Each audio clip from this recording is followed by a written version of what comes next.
I was the forgotten son, the afterthought, the one who did everything right and got nothing in return. My younger brother, Jake, on the other hand, was the golden child, the prince of our household. While I was expected to take care of myself, he was showered with gifts, praise, and second chances. If I got a 98 on a test, my mom would ask why I didn't get 100.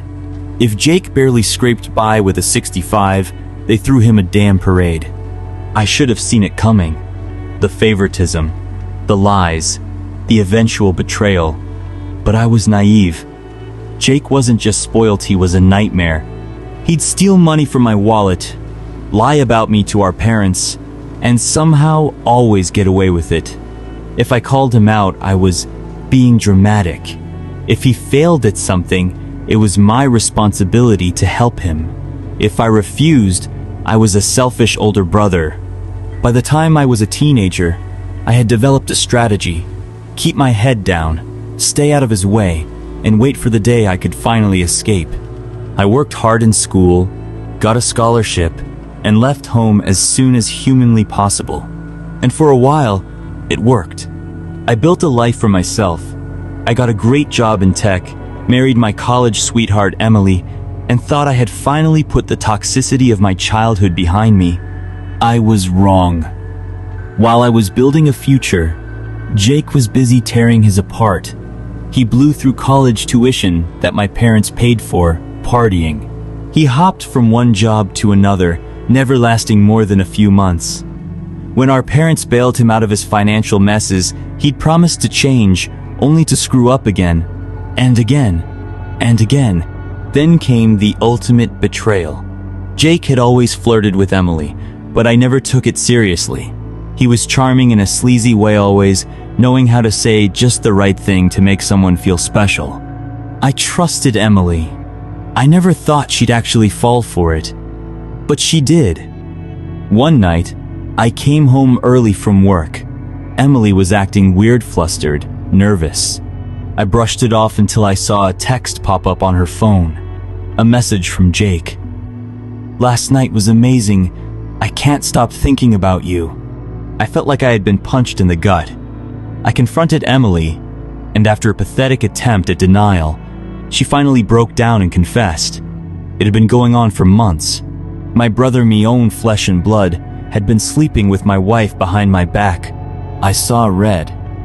I wanted to storm over to Jake's place and beat him into the ground, but I didn't. Instead, I packed Emily's things, threw them out, and told her to leave. I filed for divorce the next morning. My parents? They defended Jake. Of course they did. It was just a mistake. He didn't mean to hurt you. Family is more important than grudges. I cut them all off. If they wanted to coddle Jake for the rest of their lives, they could do it without me. For a few years, I lived in peace. I built my career, made smart investments, and focused on my own happiness. Then, last year, my parents passed away unexpectedly. I expected nothing from them. But to my surprise, their will stated that I was to inherit everything, over $3 million in assets, including the house Jake was still living in.